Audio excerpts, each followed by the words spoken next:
ابراہیم علیہ نبینا علیہ الصلاۃ والسلام کی سب سے بڑی دعا ہے اور سب سے عظیم الشان دعا ہے۔ انہوں نے دعا کی ہمارے آقا محمد عربی صلی اللہ علیہ وسلم کے تعلق سے کہ یہ گھر قائم رہے گا تو اس گھر کے نگہبان، اس گھر کی حفاظت کرنے والے، اس کے متولی ایسے لوگوں کو بنا جو ہماری اولاد سے ہو،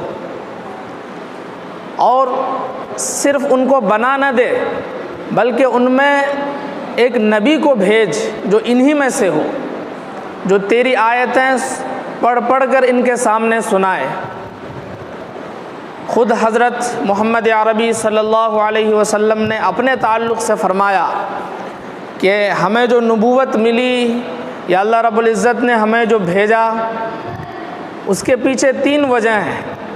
دعوت ابی ابراہیم، اپنے ابا ابراہیم علیہ السلام کی دعا کا نتیجہ ہوں میں، اور بشرا عیسیٰ علیہ السلام کی خوشخبری کہ عیسیٰ علیہ نبینا علیہ الصلاۃ والسلام نے اپنی قوم کو خوشخبری سنائی تھی، مبشرم برسول، میں خوشخبری سنا رہا ہوں ایک رسول کی، یاتی من بعدہ، جو میرے بعد آئیں گے، اسمہ احمد، ان کا نام احمد ہوگا۔ تو عیسیٰ علیہ السلام کی میں خوشخبری ہوں۔ اور رأت امی فی المنام کأنہ خرج نور من بطنہ اضاءت قصور الشام، آپ نے فرمایا کہ میں اپنی ماں کے خواب کا مظہر ہوں۔ میری ماں نے میری پیدائش سے پہلے خواب میں دیکھا تھا کہ ان کے پیٹ سے ایک نور اور ایک روشنی نکلی، اور اس روشنی سے پورا ملک شام کے محلات روشن ہو گئے۔ تو اپنے ابا ابراہیم کی دعا اور حضرت عیسیٰ علیہ نبینا علیہ الصلاۃ والسلام کی خوشخبری اور اپنی اماں کے خواب کا مظہر ہوں۔ تو دعا کی تھی ابراہیم علیہ نبینا علیہ الصلاۃ والسلام نے، جو آیت ہم نے پڑھی اس میں اسی دعا کا تذکرہ ہے۔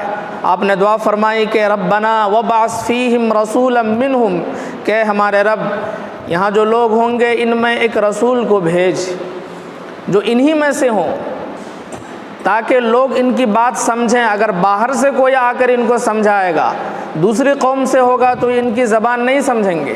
جب انہی میں سے کوئی ہوگا تو جب سے پیدا ہوا اس وقت سے لے کر جوانی تک، جوانی سے نبی بننے تک کہ صبح و شام انہوں نے اس کے دیکھے ہوں گے، اس کے ویوہار سے لوگ متعارف ہوں گے، تو لوگ ان کی بات جلدی سمجھیں گے۔ تو اسی لیے انہی میں سے ایک رسول کو بھیج۔ ان کا کام کیا ہوگا؟ یتلو علیہم آیاتک، وہ لوگوں کے سامنے تیری آیتیں پڑھ پڑھ کر سنائیں گے، یہ پہلا کام۔ اور وَيُعَلِّمُهُمُ الْكِتَابَ وَالْحِكْمَةَ، اور انہیں کتاب اور حکمت کی تعلیم دیں گے۔ اور وَيُزَكِّيهِمْ، اور ان کو صاف کریں گے، پاکیزہ بنائیں گے۔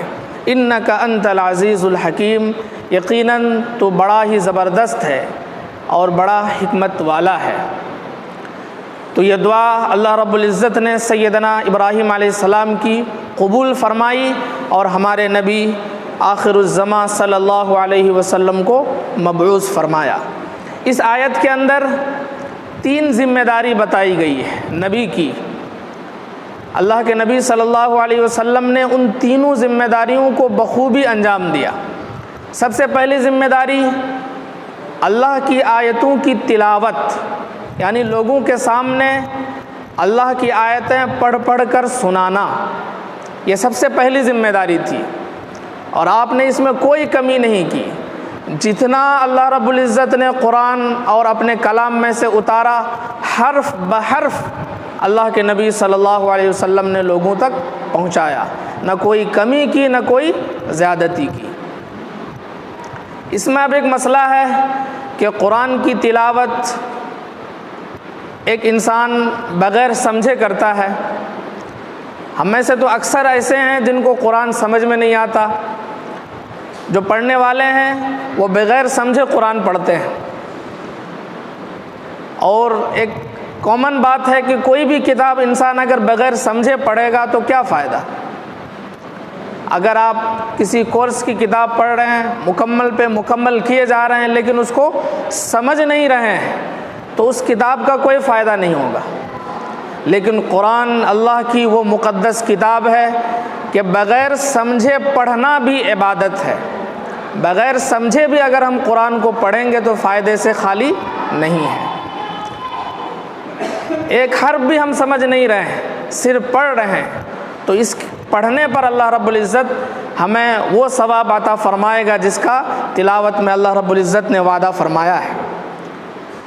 اور دوسری ذمہ داری اللہ کے نبی صلی اللہ علیہ وسلم کی تھی، وَيُعَلِّمُهُمُ الْكِتَابَ وَالْحِكْمَةَ. تلاوت الگ چیز ہے، پھر اس کو سمجھانا، لوگوں کو وہ سکھاتے ہیں کیا؟ کتاب یعنی قرآن.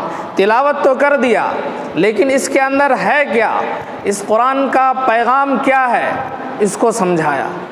والحکمہ، اور حکمت کی بات سمجھائی. حکمت ہم یہ سمجھتے ہیں کہ کوئی انسان اپنے مائنڈ سے کوئی اچھی بات کہے تو وہی حکمت کہلاتی ہے، ایسا نہیں ہے. حدیث اور قرآن کی اصطلاح میں حکمت اس کو کہا جاتا ہے جو انسان کو اللہ سے قریب کرے. مفسرین نے لکھا ہے کہ حکمت میں ساری اچھائیاں شامل ہیں، سچائی، انصاف، عدل، دھوکے سے پرہیز، دیانت داری، امانت داری، ساری چیزیں حکمت کے اندر داخل ہیں. لیکن جب قرآن حکمت کو بولتا ہے یا حدیث حکمت کو بولتی ہے تو اس سے مطلب ہوتا ہے اللہ کے نبی صلی اللہ علیہ وسلم کی بات، جس کو ہم حدیث اور سنت کہتے ہیں. حکمت وہ عظیم الشان انعام ہے اللہ کی طرف سے کہ جس کا ادراک انسان نہیں کر سکتا. بس مختصراً یہ کہ حکمت ہر اس اچھائی کا نام ہے جو انسان کو اللہ سے قریب کر دے. تو دو کام ہوئے نبی کے، ایک قرآن کی تلاوت اور کتاب و حکمت کی تعلیم، اور تیسری ذمہ داری وہ یزکیہم، ان کو پاکیزہ بناتے ہیں، ان کو صاف کرتے ہیں. ظاہری پاکی کی بھی دعوت دیتے ہیں اور باطنی پاکی کی بھی، کہ ایک انسان ہے، جسم اس کا پاک ہے، لباس اس کے پاک ہیں، ساری چیزیں دیکھنے میں بھی اچھا ہے، شکل و صورت بھی اچھی ہے، لیکن دل کے اندر گدلاپن ہے، دل پاکیزہ نہیں ہے، تو ایسا انسان حقیقت میں پاک نہیں ہے.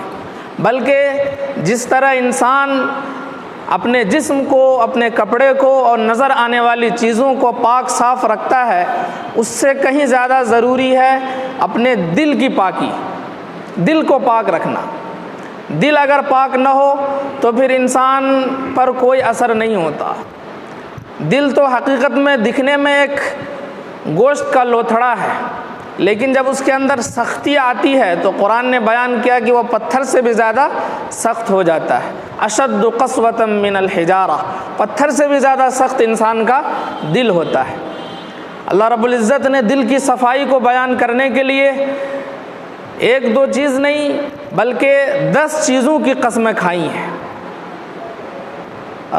پچھلے رمضان میں سورہ والشمس وضحاہا کی تفسیر میں یہ بیان کیا گیا تھا کہ اللہ نے صرف دل کی صفائی والے لوگوں کے انجام کو بیان کرنے کے لیے 10 چیزوں کی قسمیں کھائیں. والشمس وضحاہا والقمر اذا تلاہا والنہار اذا جلاہا، سورج کی قسم، چاند کی قسم، دن کی قسم، رات کی قسم. اور آگے کیا فرمایا؟ قسم کس بات پہ اٹھائی؟ قد افلح من زکاہا وقد خاب من دساہا. کامیاب ہے وہ انسان جو دل کو پاک کر لے، اور ناکام ہے وہ انسان جس نے دل کو گدلا کر دیا، دل کے اندر میل جمع کر لیا. تو یہ 3 نبی کے بنیادی دعوت تھے، قرآن کی تلاوت اور کتاب و حکمت کی تعلیم اور دل کی صفائی، اور اس میں وہ کامیاب ہوئے. اللہ کے نبی صلی اللہ علیہ وسلم کے آخری دور میں جزیرۃ العرب کے اندر یہ تینوں چیزیں مکمل طور پر پھیل چکی تھی. جو جاہل تھے، جن کو ایک حرف بھی پڑھنا نہیں آتا تھا، وہ ایک ایک دن میں پورے قرآن کی تلاوت کر رہے ہیں. اور علم و حکمت کی تعلیم ان کو اس طرح ملی کہ قرآن مکمل طور پر پورے جزیرۃ العرب میں قائم ہو گیا، قرآن کی تعلیم نافذ ہو گئی. کہ اس کے سامنے بڑے بڑے فلسفیوں نے ہتھیار ڈال دیے، سارا فلسفہ ختم ہو گیا قرآن کے سامنے، سب قرآن کے سامنے آ کر جھک گئے، اور تورات، انجیل اور جتنی آسمانی دوسری کتابیں تھیں قرآن کے سامنے ایک افسانہ بن گئی، ان کی کوئی حقیقت نہیں رہی، اس میں بھی وہ مکمل طور پر کامیاب ہوئے۔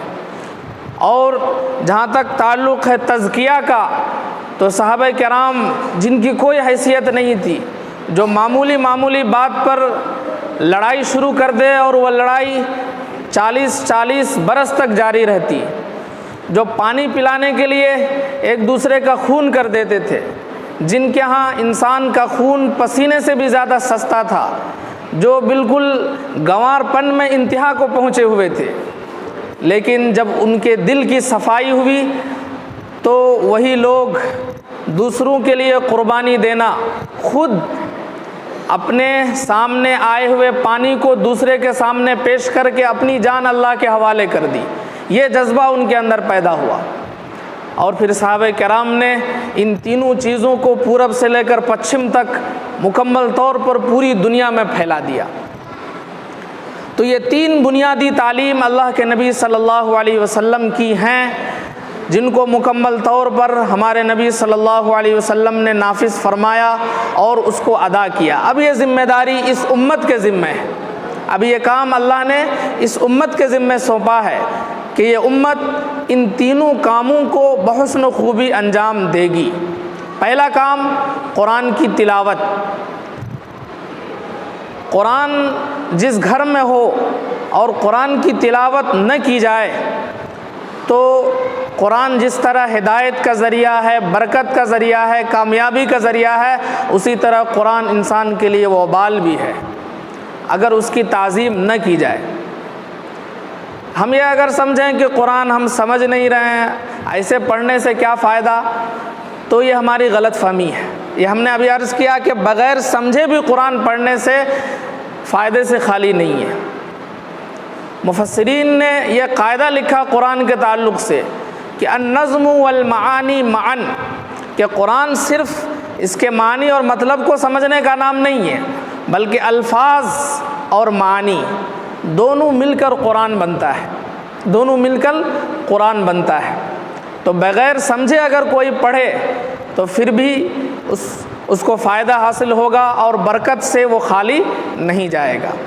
امام راغب اصفہانی رحمۃ اللہ علیہ نے مفردات القرآن کے اندر لکھا ہے کہ تلاوت کا لفظ قرآن ہی کے لیے بولا جائے گا، قرآن کے علاوہ جتنی بھی کتابیں ہیں چاہے وہ آسمانی کتاب ہو، اس کو پڑھنے کے لیے تلاوت کا لفظ نہیں بولا جائے گا۔ تلاوت کے جو آداب بتائے جاتے ہیں کہ انسان مکمل طور پر پاکی حاصل کرے اور جسم کی پاکی کے ساتھ ساتھ دل کو بھی پاک کرے، تب جا کر وہ تلاوت کے لیے بیٹھے، اس وقت اس کو تلاوت کا پورا فائدہ حاصل ہوگا۔ لیکن ہمارے ہاں یہ دیکھا گیا ہے کہ کوئی وجہ ہو تب جا کر قرآن نکلتا ہے، بلا وجہ ہم قرآن کو چھوتے بھی نہیں، پورا سال ہمارا قرآن ہماری الماری اور طاق کی زینت بنا رہتا ہے، اس کو نکالنے کی فرصت نہیں ہوتی۔ تبرک کے طور پر، فیشن کے طور پر جہیز میں قرآن دے دیا جاتا ہے، اگر اس کو پڑھنا آیا، کبھی توفیق ہوئی تو نکال لیا، لیکن سالوں سال گزر جاتے ہیں قرآن نکالنے کی توفیق نہیں ہوتی۔ علامہ اقبال رحمۃ اللہ علیہ نے کہا ہے کہ آج کے دور میں اگر کوئی سورہ یاسین پڑھتا ہے تو یوں محسوس ہوتا ہے جیسے کسی کی روح نکلنے میں دشواری ہو رہی ہو، اس لیے وہ سورہ یاسین پڑھ رہا ہے، فوراً دماغ ادھر چلا جاتا ہے۔ سورہ یاسین کو صرف اس لیے لوگوں نے بنا لیا ہے تاکہ جو مردہ اس کی روح نکل رہی ہے وہ آسانی سے نکل جائے۔ میرے بھائیو، یہ تو چیزیں تھیں ضمناً سائڈ سے یہ فائدے حاصل تھے، اصل جو قرآن کا مقصد تھا کہ ہم اس کی تلاوت کرتے، اس کو سمجھتے، اس کو سمجھاتے اور اس کے نور سے اپنے دل کو روشن کرتے، لیکن وہ فائدہ ہم حاصل نہیں کر رہے ہیں، جس کی وجہ سے آج ہر طرح کی پریشانیاں، ہر طرح کی مصیبتیں دیکھنے کو مل رہی ہیں۔ ہم چاہ کر بھی ان مصیبتوں سے چھٹکارا حاصل نہیں کر پا رہے ہیں۔ اور یہ قرآن کی بد دعا ہے کہ سورہ طٰہٰ کے اندر اللہ رب العزت نے فرمایا، لوگوں کو چیلنج کیا اور دھمکی کے انداز میں کہا کہ من اعرض عن ذکری فإن له معیشۃ ضنکا، کہ جو میرے اس قرآن سے، ذکر مطلب اللہ کا کلام، اس سے اعراض کرے گا، اعراض مطلب منہ پھیرے گا، اس کو پڑھنے کے لیے وقت نہیں نکالے گا۔ دنیا کے ہر چھوٹے سے بڑے کام کے لیے اس کے پاس وقت ہے، لیکن قرآن پڑھنے کے لیے اس کے پاس وقت نہیں۔ تو قرآن اور اللہ کی طرف سے اس کو کیا سزا ملے گی؟ فَإِنَّ لَهُ مَعِيشَةً ضَنْكَا، اس کی زندگی پریشانیوں سے بھر جائے گی۔ روپے پیسے کے بستر پہ سوئے گا لیکن اس کو چین نصیب نہیں ہوگا، کیونکہ قرآن کی بد دعا اس کو لگی ہوئی ہے۔ معیشتاً ضنکا، دنیا میں یہ وبال ہے کہ اس کی زندگی دو بھر ہو جائے گی، مصیبتوں سے بھر جائے گی۔ یہ تو سزا دنیا میں ہوئی، اور قیامت کے دن فرمایا کہ ہم اس کو اندھا بنا کر اٹھائیں گے۔ دنیا میں اس کی آنکھ تھی، لیکن قیامت کے دن وہ آنکھ اس سے غائب ہو جائے گی۔ بندہ جب دیکھے گا اپنی یہ حالت تو کہے گا رب لم حشرتنی اعمیٰ وقد کنت بصیرا، کہ اے میرے رب، دنیا میں تو میری آنکھیں تھیں، آج میری آنکھ کہاں چلی گئی؟ تو اللہ رب العزت فرمائے گا کذالک اتتک آیاتنا فنسیتہا، ہماری آیتیں تمہارے پاس آئی تھیں، ہمارا قرآن تمہارے پاس موجود تھا، فنسیتہا، تم نے انہیں بھلا دیا، تمہارے پاس وقت نہیں تھا قرآن پڑھنے کے لیے، تم نے قرآن کی تعلیم کو ہلکے میں لیا، قرآن پڑھنے پڑھانے کو کوئی اہمیت نہیں دی، فنسیتہا، بھلا دیا، وکذالک الیوم تنسیٰ، آج تمہیں بھی بھلا دیا جائے گا، وکذالک نجزی من اسرف، اور یہی ہم بدلہ دیتے ہیں ہر اس شخص کو جو ظالم ہوتا ہے، والعذاب الآخرۃ اشد وابقیٰ، تم تو دنیا میں سزا بھگت کر آئے ہو، آخرت کا جو عذاب ہے وہ بڑا خطرناک ہے اور باقی رہنے والا، ختم نہیں ہونے والا۔ تو یہ قرآن کا وبال ہے، جیسا کہ اللہ کے نبی صلی اللہ علیہ وسلم نے فرمایا کہ یہی قرآن، ان اللہ یرفع بہذا الکتاب اقواما، کچھ لوگوں کو اس قرآن کی وجہ سے عزت دے گا، اور کچھ لوگوں کو اسی قرآن کی وجہ سے وَيَضَعُ بِهِ آخرین، ذلیل کر دے گا، اسی قرآن کی وجہ سے۔ مطلب یہ ہے کہ جس نے قرآن کی صحیح تعلیم کو نہیں سمجھا، اس کے لیے اپنا وقت نہیں نکالا، تو اس کی زندگی دو بھر ہو جائے گی، اس کی زندگی دو بھر ہو جائے گی، قرآن کی بد دعا اس کو مل جائے گی۔ لیکن جو قرآن کو اپنا نصب العین بنائے گا تو دنیا میں بھی اس کو کامیابی اور آخرت میں بھی اس کو کامیابی ملے گی۔